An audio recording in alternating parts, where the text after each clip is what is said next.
What if I told you there are steps you can take to prevent the #1 cause of death in America today? Hello, everyone. I'm Another View producer, Lisa Godley, sitting in for Barbara Ham-Lee. Today on Another View, we're talking about heart disease and its effect on women in the Black community. Join me and my guests, Nicole Smith, Teri Arnold, and Dr. Keith Newby. During the next hour, we'll explore everything from risk factors to prevention. And of course, we'll be taking your calls. It's Another View on Health right after this news from NPR.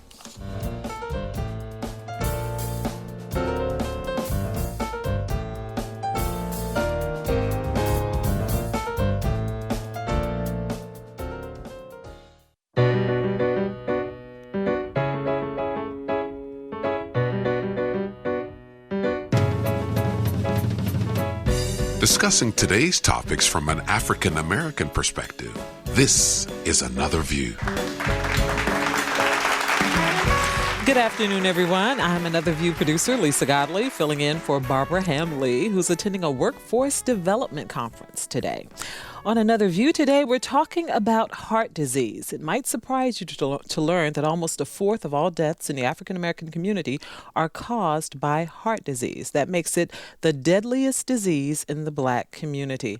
African Americans are more at risk and have the red flags such as blood pressure and obesity. What's even more disturbing, the fact that according to the Center for Disease Control Prevention, 73% of people do not even know they have the symptoms of heart disease. And women, African American women, well, we run the risk. It's twice as bad as it is for our white counterparts. We're going to be talking about that today with our guest, Nicole Smith, a survivor of heart disease. Nicole, welcome to Another View. Thank you so much for having me.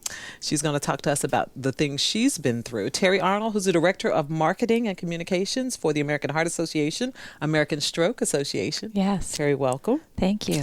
And our favorite cardiologist and my co-host for today, Dr. Keith Newby.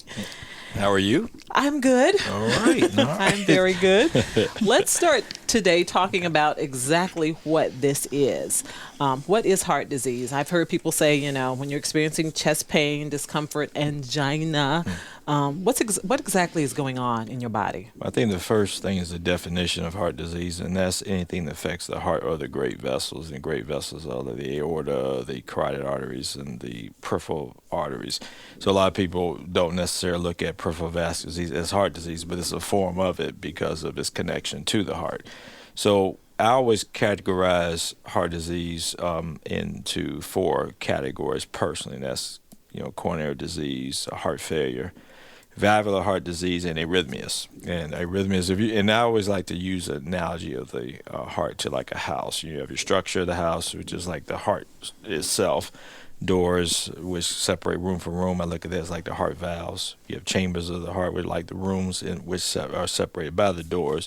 You have your plumbing, which is like coronary disease, or the things that bring water flow into the house. The same thing brings blood flow, which is oxygenated blood to the heart. And then you have the electrical circuits of the heart. So when you talk about angina, we're more focusing on the plumbing of the heart, so to speak, which is the arteries that carry oxygenated blood to the heart muscle itself, and that's what allows the heart to pump blood to the other parts of the body. So when we say that, what we're looking at is, well, at least when you make that comment of angina or angina, everybody pronounces it differently, that is considered some type of occlusion of a vessel supplying that area of the heart. So when you're walking, and the heart works on a supply-demand basis, so when you're walking, doing any type of activity, you need a certain amount of blood flow to carry the oxygenated blood to those muscles that are performing that work. So if something occludes that vessel, and it's not a full occlusion, but a partial occlusion, when you're walking, if you walk faster, then your heart requires to pump more blood to that area of the body that requires that oxygenated blood. And if something's obstructing that flow, you can get these symptoms of angina, which is just like when you blow a blood pressure cuff on your arm and that feeling it gives when you kind of cut off that blood flow. Real tight. Real tight, and it aches. Mm-hmm. A lot of people feel that same type of symptom, or tightness or squeezing in the chest. And I emphasize to people that all that's in the chest is not related to the heart. So we get chest pain evaluations all the time, and to be honest with you, the vast majority are not heart related. But I always emphasize to people, to let us make the determination about, whether that is heart. Because many people have gone to the grave thinking it was a stomach issue or just gas, and it turns out to be heart. Wow. Okay. Nicole, your story. How did you discover that you were having, that it was heart disease? Were you having chest pains? I really felt like I had the flu. My energy was low. I felt like I was having difficulty breathing sometime, especially after walking into my office or even grocery shopping. I just did not feel like myself and felt winded and tired and congested, kind of. And I went to the emergency room, gave them symptoms of like that I had flu-like symptoms. And after a chest x-ray, the emergency room physician said, your heart is bigger than it's supposed to be. And so I didn't know exactly what that meant. I was sent to a cardiologist the next day and given an echocardiogram, which is like an ultrasound for your heart. And I remember seeing on the clipboard, the technician who did it, the nurse who did it, wrote, her heart is huge with 3 exclamation marks. And I thought, I am a really nice person, but how does she know that? But that's not what that meant. That meant her heart is really big, right. And it's not where it's supposed to be. And the doctor really stressed to me the seriousness of what was going on, that my heart function was significantly lower than it needed to be, and we had to take some action quickly. Wow. And so did they ever say heart transplant? Yes, they did. And I was so very out of touch with my own health at that time. I had no idea that you can go from your office to needing a heart transplant. And so when the doctor said, we cannot rule out that you'll need a heart transplant, my reply was, well, how long does that take? Because I have to go to work tomorrow. Wow. Oh, my goodness. And he came around his desk and he held my hands and said, you're not going back to work, sweetheart. And that's when I thought, okay, something's really wrong if I'm not going back to work. And I was immediately admitted, and they had to come up with a care plan for me. Okay. Now, when you realized the severity of what you were going through, was it a this can't be happening to me denial kind of thing? Absolutely. Was there a fear factor there? What was going through as a mom your of mind? 4 children, that was the immediate thought was, I don't understand why this is happening to me. What do I do, or what happens next? I was just at a loss for how to proceed and what would I do. And it was so unexpected. And when I was admitted and they began to explain to me all the things that were happening, my heart failure is what I was diagnosed with. And there's some other longer words that I don't remember, and I'm sorry, but my heart failure was due to high blood pressure. I didn't know that having high blood pressure and having it untreated could damage your heart. To my heart function at that time was about 10%. 10 to 15%. I was going to work. I was the mom who was team mom for everything. And my daughters had music classes. My boys played football. And I worked a full-time job. And I ignored a lot of the things that my body was telling me that was wrong. Wow. Oh, my goodness. Now, if you've battled heart disease and you'd like to share your story, or you have a few questions or even some information or tips, give us a call, 440-2665 or 1-800-940-2240. Teri. Yes. You have heard some stories working with the American Heart Association as far as battles that people have struggled with over the years. I have. It's, I hear stories every day of women that have battled heart disease and stroke. And Nicole's story is not unique, unfortunately. The majority of the women that I have spoken to and that we work with as volunteers are busy moms, a lot of them in their 30s and 40s, if you can believe it. And they have symptoms that they were not aware of or they were ignoring, and they let them go and let them go and let them go, and then ended up in a critical situation that they really had to deal with their health. And the scary part is, Nicole was talking about having high blood pressure. That affects 1 in 4 people.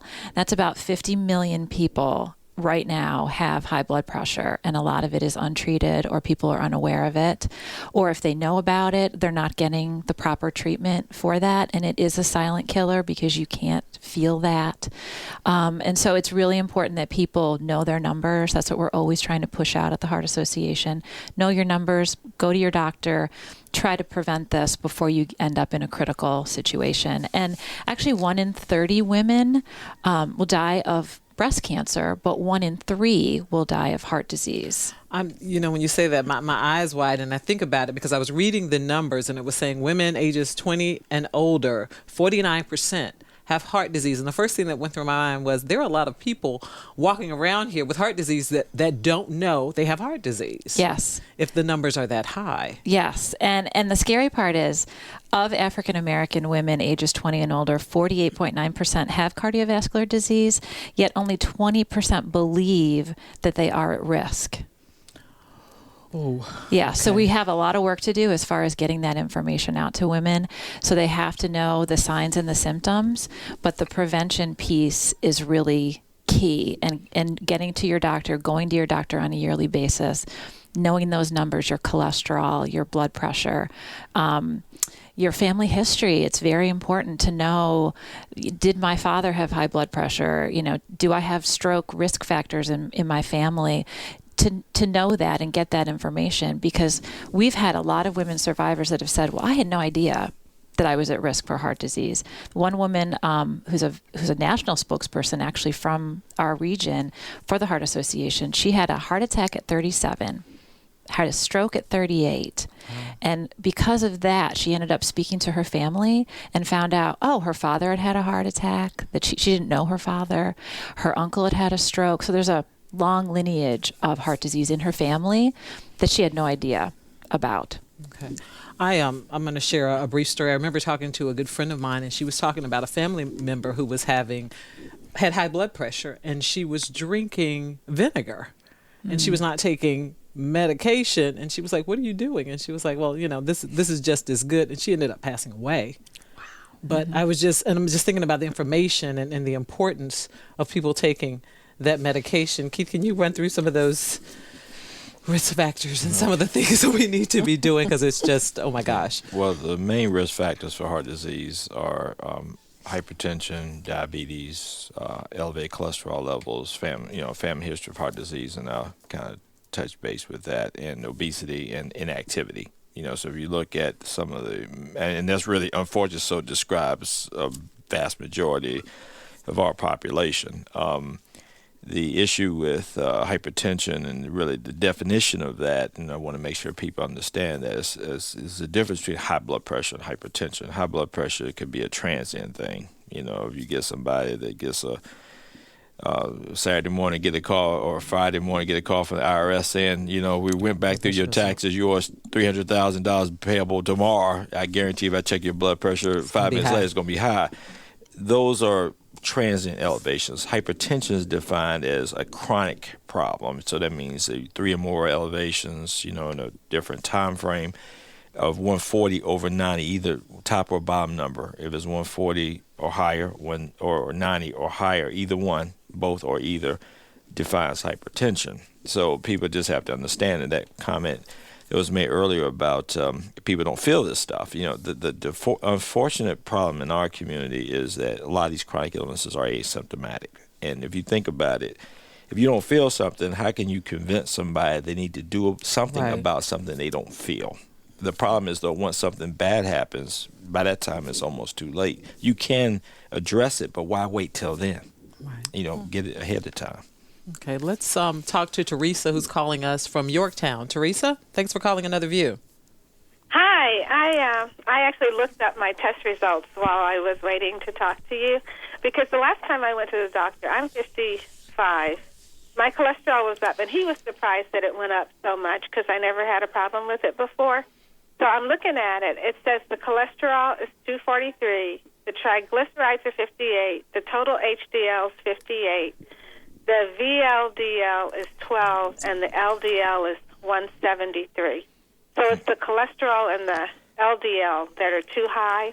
And the lady who's on that had the problem with the enlarged heart, I wondered what kind of things did she do to help, that weren't like being in the hospital, but what kind of things did she do at home to help herself? Okay. Teresa, we're going to let Dr. Newby answer the first question, and then we're going to let Nicole answer your second, okay? All righty. Let me ask you one question, Teresa. Do you have any other medical problems, high blood pressure, diabetes, anything else? None at all. Okay.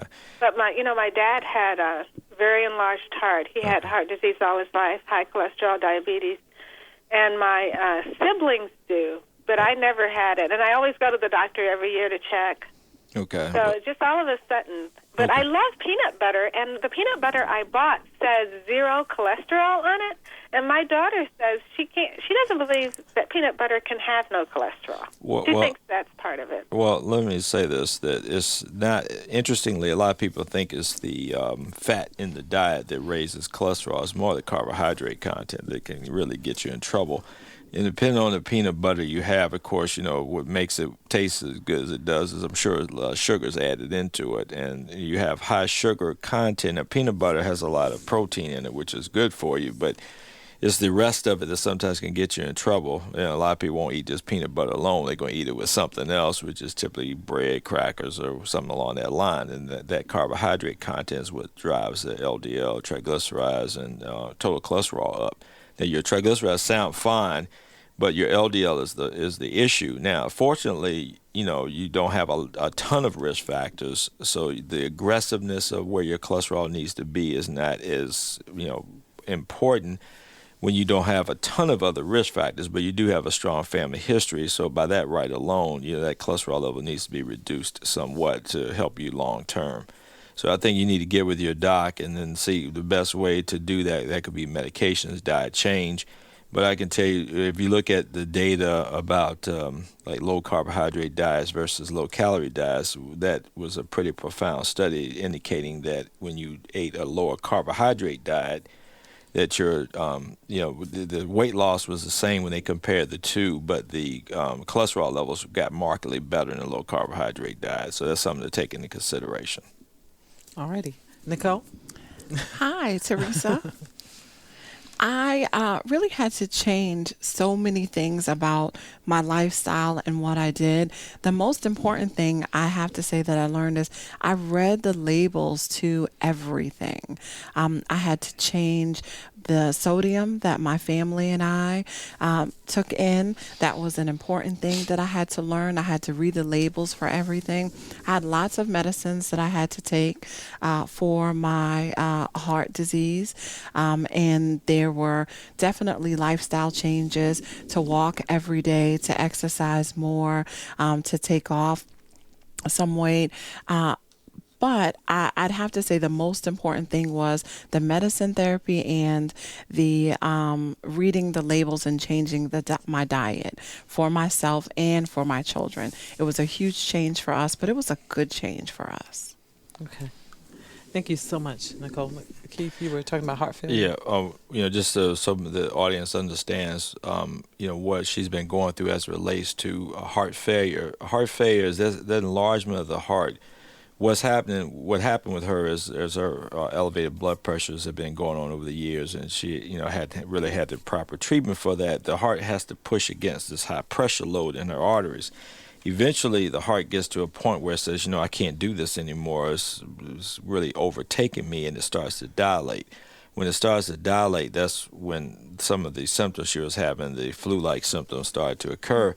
The heart is trying to pump out a certain amount of blood around in a big circuit, but the problem is the pump is starting to fail. It's not able to effectively pump out as much as it once did. Blood's still coming back to the heart cannot pump it out as readily as it once did. So what happens? The muscles get deprived of oxygen, which means that brought about that fatigue she was feeling.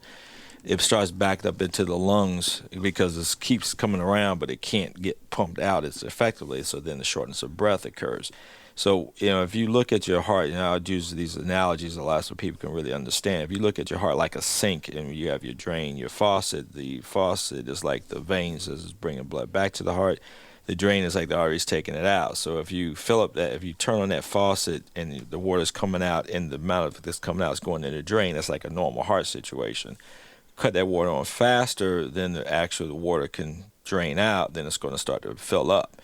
And once it overtakes or overflows out of the sink, that's like heart failure. So what you have to do is lower that water level. So you have to find a way to make this work. You have to slow down the faucet and open up the drain. That's where the medicines come in. That sodium restriction she's talking about. Salt is like it holds on the water. So if you eat a high salty diet, it's going to stay there. Yeah, it's going to stay there. It's not going to get expelled out. So it builds up quick, and that's what causes that issue. Okay. If you've battled heart disease, would like to share a story with us, if you have questions or tips, please give us a call, 440-2665 or 1-800-940-2240. Let's go to Pilar from Virginia Beach. Thank you for calling Another View. Hi. Yes, thank you for taking my call. I wanted to share two things. One was there's a book called Your Body's Many Cries for Water by Dr. Bhatmanjalij. And the subtitle of that is You're Not Sick, You're Thirsty. This was a stomach doctor from Iran who inadvertently discovered the effects of chronic unintentional dehydration, meaning people weren't drinking enough water and they didn't realize it. And we're mostly water. We're 70 to 72% water. And when his admonition to Western medical doctors was to hydrate their patients for 2 weeks, unless somebody needed immediate surgery, to hydrate them and then revisit the problem.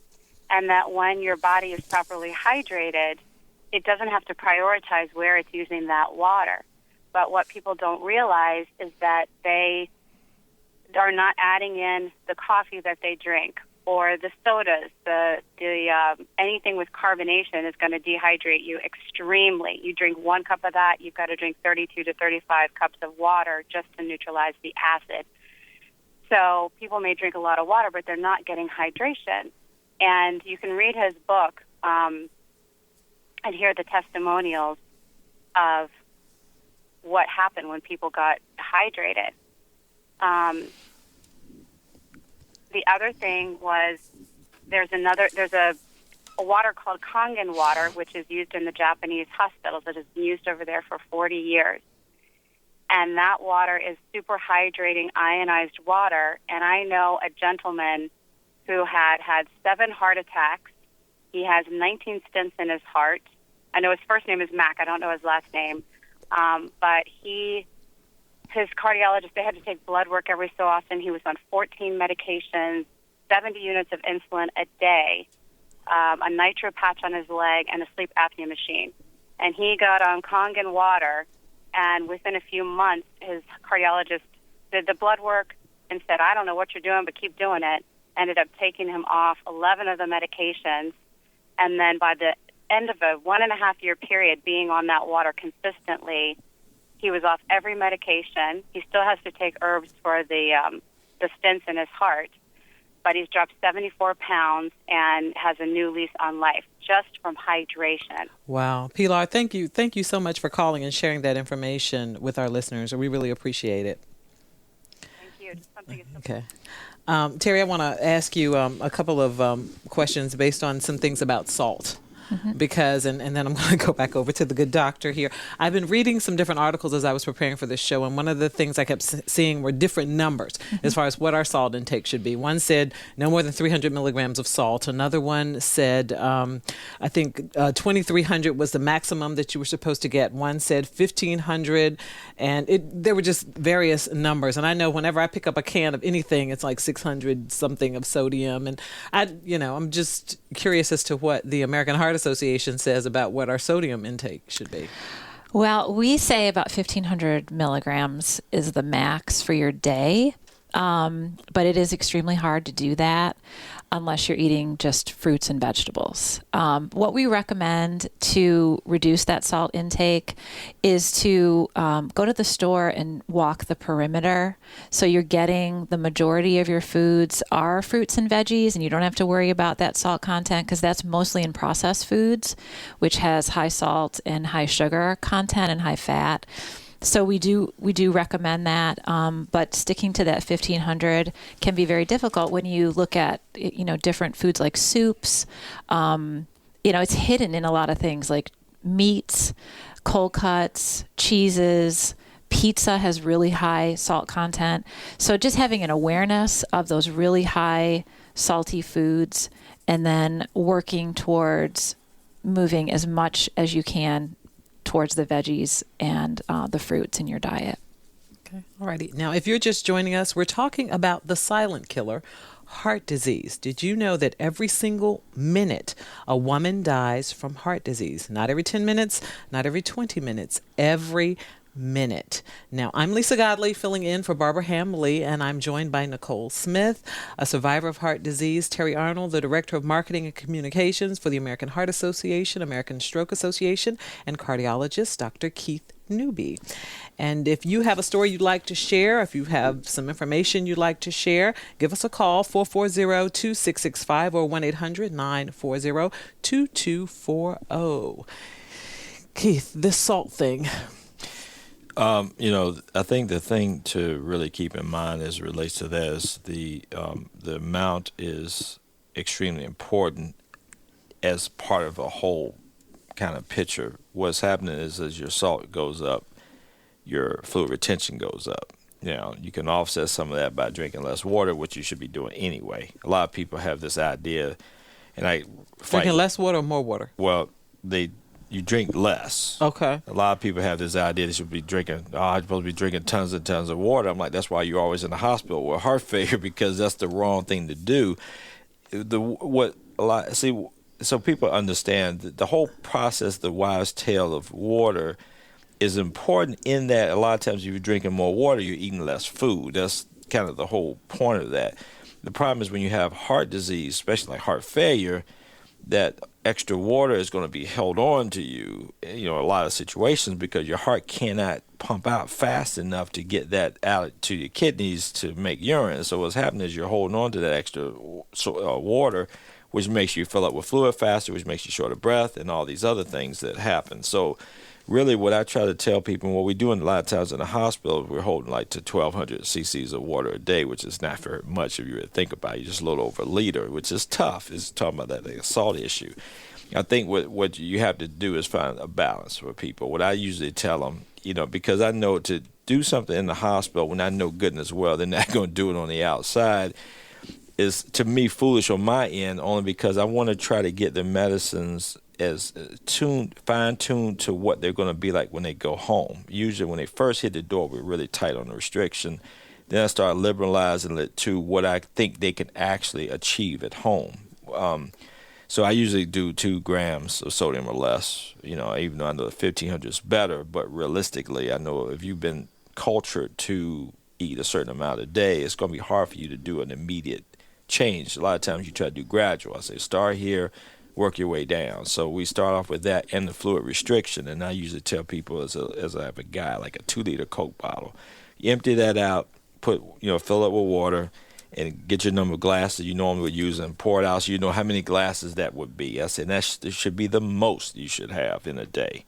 And because remember, the food has water, so it's not just that which you drink, it's also that which you're eating as well. So it's like the one thing I found with heart disease, it's not a simple yes or no scenario. It's not black or white. There's tons of shades of gray. But you have to do is understand. That's why I give these analogies. If people understand what is happening, it's easier for them to try to adjust their lifestyle, because what I found is people just don't know. And when they don't know, they're going down a path thinking they're doing right, but they're really not. And I catch that water issue all the time.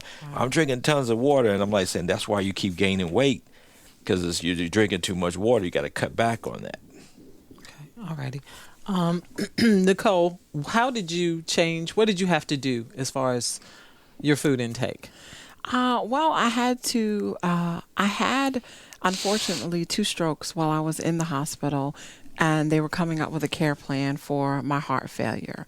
So I thought that I would get out of the hospital and just eat lots of vegetables and things like that. But I have to watch the vegetables that I eat and other things that I eat, because I'm on a Coumadin therapy for the 2 strokes. So I have to be careful about that. I think for myself, it was really just making smarter choices, paying more attention to when my body is not 100% and performing like it should be, what those symptoms could possibly be. Really just paying better attention.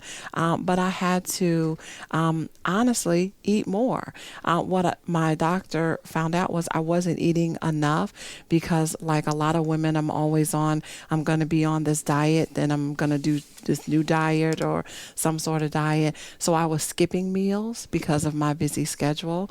And I wasn't eating good meals when I was eating, because I was just so hungry from skipping meals. So I had to change and eat smaller meals during the day to be able to fuel my body. But it took a long time to even be able to exercise, even to walk a couple of blocks around my neighborhood, because of the fatigue. And I was just so tired for a long time. It really took years to build that energy back up and get healthier. Okay. Well, our phones are starting to light up. Let's, Gregory from Norfolk. Gregory, thank you for calling Another View. Good afternoon. Thank you for taking my call. My comment basically is to, I guess, for Dr. Newby, and this is based upon personal observation, medical history. One of the things that we don't think about is sometimes the underlying genetic history that may be present in the African American population. In particular, it's for what's called Marfan syndrome. The typical patient who has Marfan syndrome is viewed as being thin and very gaunt looking, but that's not the way we present in the African American community. The somatype is more a mesomorph and not an ectomorph. And what happens is, for individuals who suffer from this Marfan syndrome, is a genetic connective tissue disorder, and the individuals are generally, have a hand span that's wider than they are tall, have a high arched palate, and a wide mediastinum. Genetically, what this does is it also, this connective tissue for the aorta weakens, and at about 45 years of age, the aorta develops an aneurysm and ruptures. And if it's not detected in advance, it's instant death. So these are the types of things that, as more genetic research is done, and we will see more and more things cropping up that we can identify well in advance. Okay, Gregory, thank you for your call. I'll let Keith respond. We see Marfan's, a fair amount. It's not like the most common, it's definitely not more common than some of these other entities we deal with. But normally we pick up that on chest x-rays. You'll see a change in the mediastinum or the mid-range of the heart. You'll see on echocardiograms, you'll see an enlarged aorta on that. So, I haven't heard or seen much in my colleagues, and as we get together, about missing that diagnosis. I think the point is well taken. They may not always look the same, but normally we'll pick it up. If we get access to those patients, the biggest problem is people don't come to see the doctor very often. So you may not catch some of that, not because it gets missed, but more so because they never come in for an evaluation. So we do see that in other genetic predispositions that will lead to heart disease. Most of those we catch. I've not heard much in the way of that part, but again, you'll pick that up as you look at echocardiograms and x-rays. You'll see a change in the aorta, which will lead you to start looking for that particular diagnosis. I remember in doing research for this, I noticed some information that I was reading that was saying if you're an African American with elevated risk, you need to go to the doctor once a year.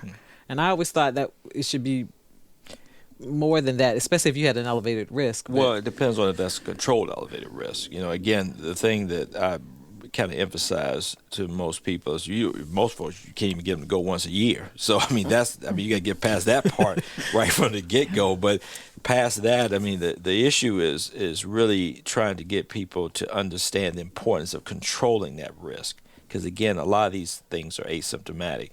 prime example of somebody that had hypertension that really didn't think it was important, and we deal with that all the time. And I get beat up on medications because why am I taking this medicine? I feel fine. I'm like, because if you don't take it, something may happen and you die.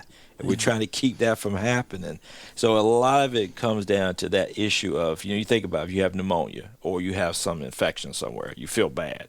You want to feel better.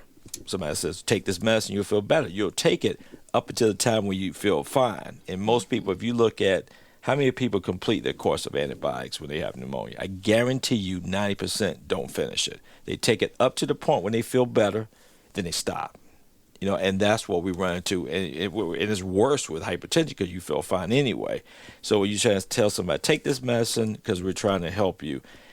And they say, yeah, but I feel fine. In their mind, they're saying, why am I taking this? I feel fine anyway. So it's hit and miss when it gets taken. Some people are diligent with it, but we have a lot of people that I always find out, like, they come in, and I always tell them bring the medicines with them when they come. I shouldn't share my secret on the air like this, but I look at those bottles when they bring them in, when they say that blood pressure is still high, and I look at that bottle, I'm looking at the number of pills in that bottle, I look at the date in which it was filled. And a lot of times, somebody will say, I'm taking it every day, but it was filled 6 months ago with 30 pills still sitting in there. And I'm like, well, how are you taking this every day? Oh, those are old pills I stuck in that bottle.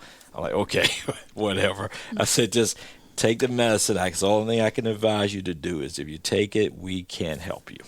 That's why Nicole's story is so important, because so many people don't have an awareness that high blood pressure untreated is going to lead to heart failure. They don't even see that. And that's why we're always pushing Nicole to go out in the community and speak about this, because people need to hear that message and need to know, because this happened to her at the age of 33. And it devastated her life, not only her health, but her finances and everything else. So. I want to take one more call, then I want you to talk about the impact that all this has had on your life. Sherry from Yorktown. Sherry, thank you for calling Another View. Hello? Hi. Thank you for calling Another View. How are you? I'm good. Listen, I am a registered dietitian, now retired. I came down here from Massachusetts, and I'm listening to your show today, and I realize there are a couple of things that need to be further explained so people understand about cholesterol. Cholesterol in the body is not only just from cholesterol foods, but the bigger culprit is the saturated fat. So on your nutrition label, you have 3 different items, namely the total fat. Then right underneath is the saturated fat, and very easy to tell how much of the total fat is saturated. Then a separate entry is the cholesterol. So viewers and listeners need to understand that you have to watch out more for the saturated fat in items. And the other comment I wanted to make is the best online search is for folks to go to Mayo Clinic, MAYOCLINIC.com, and they have fabulous down-to-earth explanations on these type of things. So it just may be something for those in this area want to pay a little more attention to, and it will give you a full rundown on that. And in the not-too-distant future, I will be doing a PowerPoint program having to do with different nutrient items. And for people to more clearly understand, since so many of us are visual, we need to see this in writing and in pictures and so on. Thank you so much, Sherry. We're going to let you get that information to one of our producers so that we can get that on our website. Thank you so much for calling, and thank you so much for sharing. Nicole, talk to me about how all this impacted your life with your children, your finances. Battling your way back from heart disease or any major illness. I think there are a lot of things that people leave out when they tell survivor stories that are really important for me to touch on when I talk to people. If someone had told me or was impressed upon me that at age 33, not being as healthy as possible would affect my finances so much that I would not be able to do the things I plan to do with and for my children.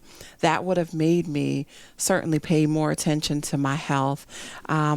If someone would have told me as a young woman that my children would have to edit or change or not go to the colleges and universities that they had planned on and wanted to go to because our financial situation would change so significantly.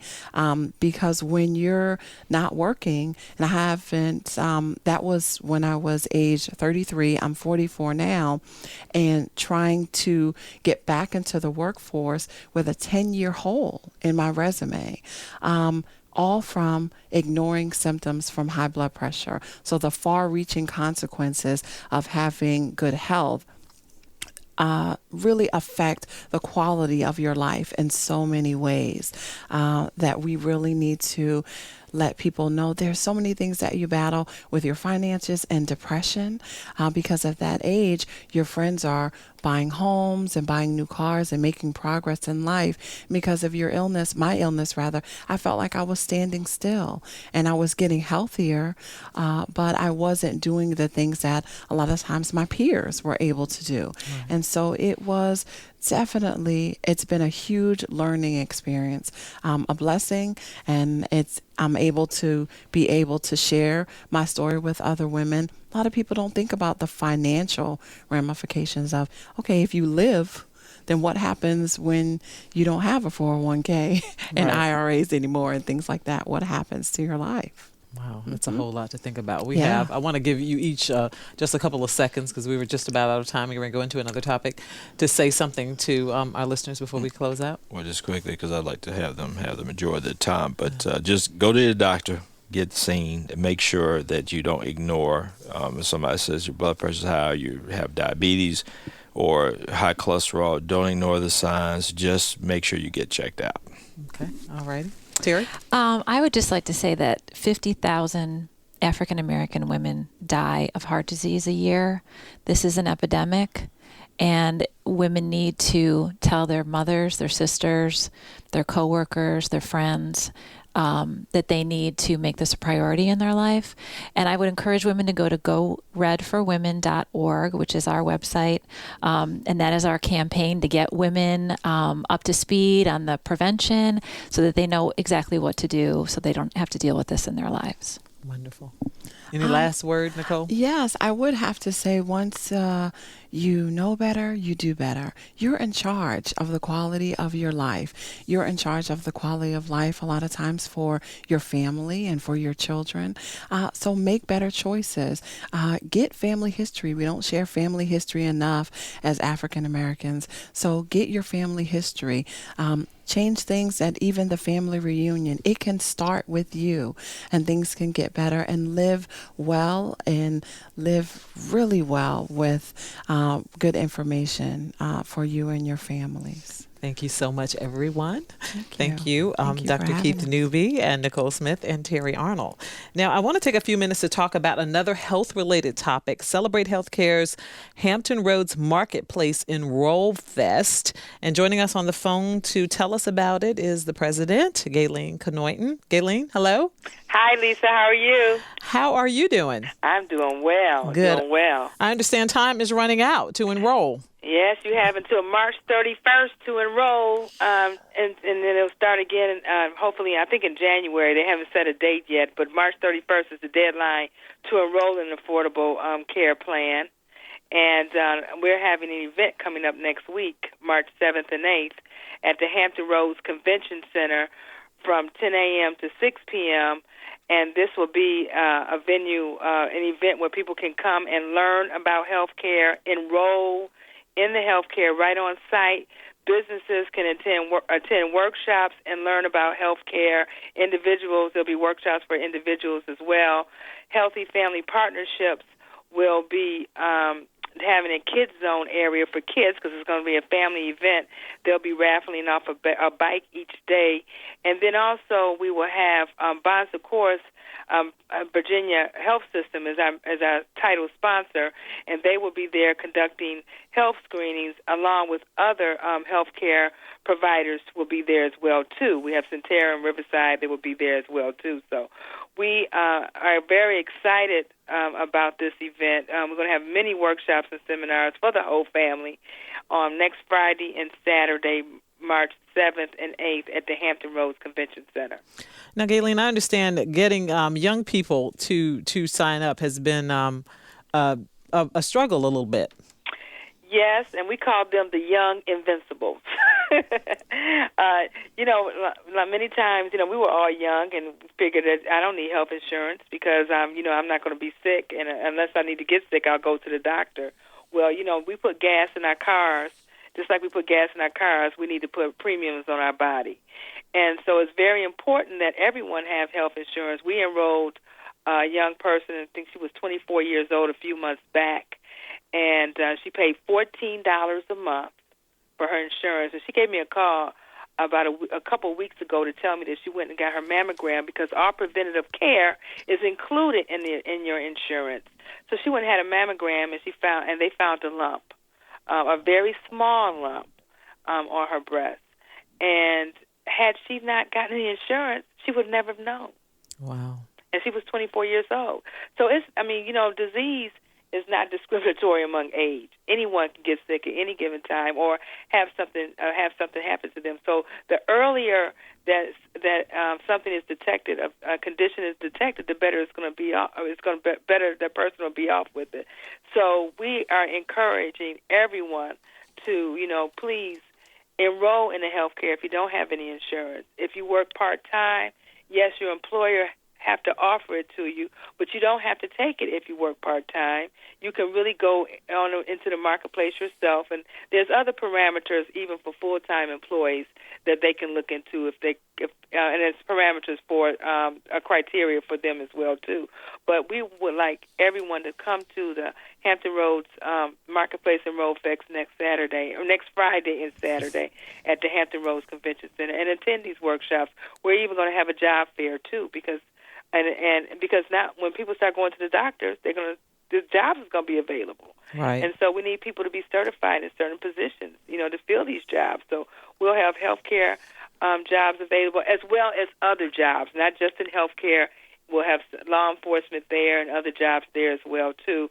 And we will have job search workshops and we will also have something that's called Train the Trainer. And this is for people in the faith community, churches, organizations, community activists that want to learn more about their affordable care, and they want to be able to talk to their base about it and learn about initiatives. We will actually have Enroll America, Enroll Virginia, the Young Invincibles, which is an organization that reach out to the young people, and also Small Business Majority will be on site, and they will be conducting trainings both on Friday and Saturday at the Hampton Roads Convention Center, March 7th and 8th. Thank you so much, Gayleen, for informing us and calling in. We really appreciate Great. it. And I just want to if they want more information, my number is 757-287-0277, or you can like us on Facebook, Celebrate Healthcare, or visit my website, celebratehealthcare.net. Thank you so much. Now, over the past few years, WHRO has been a part of the American Graduate Let's Make It Happen initiative. Now, this is a public media initiative funded by the Corporation for Public Broadcasting, and it has given us a great deal of insight into the reasons that some students drop out of school. Now, one of the many challenges that some face is bullying.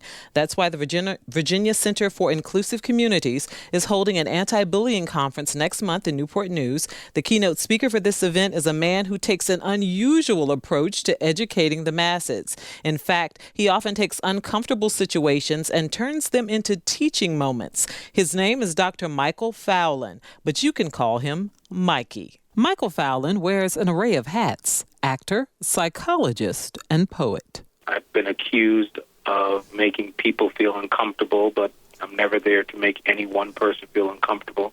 I'm there to make everyone feel uncomfortable. I think that the only time I've ever changed in my life, it's when I've felt some level of discomfort. He has an uncanny ability to make those around him share that same uneasy feeling. But just hang on, because Dr. Michael Fowlin, a.k.a. Mikey, is about to take you on a journey.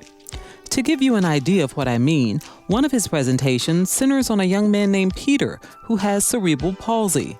Mikey takes a seat on the stage, pulls his fist tight into his chest, rests his ear on his shoulder, and begins to speak. I have a physical disability. It's called cerebral palsy or CP, but I am not a disabled person. And my name is not the guy who's in a wheelchair. That's not my name. My name is Peter Gould. And I don't want you to feel sorry for me. I hate people's pity. But I don't want you to make fun of me either. I'm really kind of sensitive. I got my feelings crushed the other day. I was in a store and there was this kid who was 14, 15 years old, and he was with his mom, and he started making faces at me. I said, I wanted to smack him over his head, but his mom beat me to it. And she was like, young man, I raised you better than that. Why would you make faces at him? Don't you realize if you make faces at him, God will strike you down and make you look like him? And that's when it hurt. That's when it really hurt.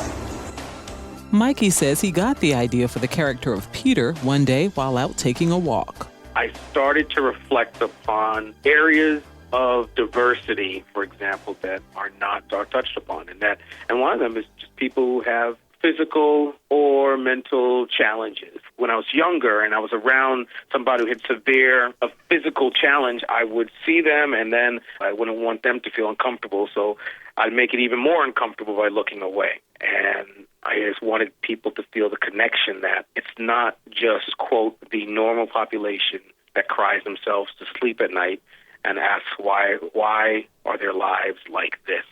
Mikey also teaches his audiences the difference between the things we're supposed to do and what we need to do.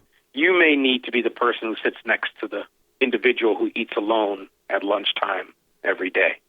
There'll be no requirement from the school board that will say you are supposed to sit next to that person. But I think the idea of whether it's, in this conference, the anti-bully message, the only way to stop that or change that idea is to put in the things we want to see, as opposed to removing the things we don't want to see.